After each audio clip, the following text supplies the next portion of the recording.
Expect great things. Day 5, freedom from entitlement. We're talking about expectations, how they flow out of faith, the right expectations, but not all expectation is good. Some of it is actually very bad.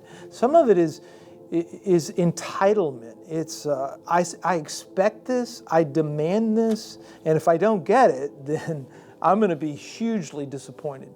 We do this with God. We take God for granted. His faithfulness in our lives, the way He just continually provides for us.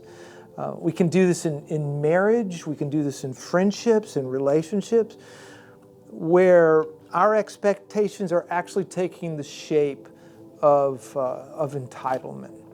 And this is a relationship wrecker. We don't want this in our human relationships, and we don't want it with God.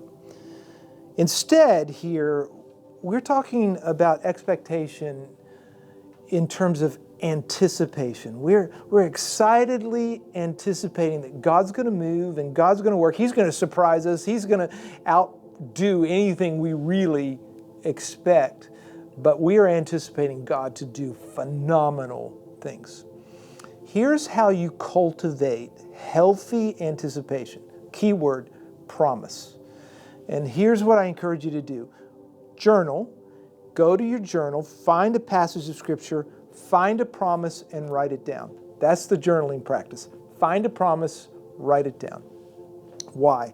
Because out of the promises of God, your anticipation will take shape and expand as you anticipate God fulfilling that promise. Here's a verse that will help you. Romans 4:16. This is why it depends on faith, in order that the promise may rest on grace and be guaranteed to all his offspring, all of Abraham's offspring. Now here's what's interesting. Abraham was given a promise. He was given multiple promises, and they connected him to the grace of God, and he believed the promises. So grace, faith, promises. That's the sequence. Find a promise, write it down, and watch how anticipation increases in your heart and mind.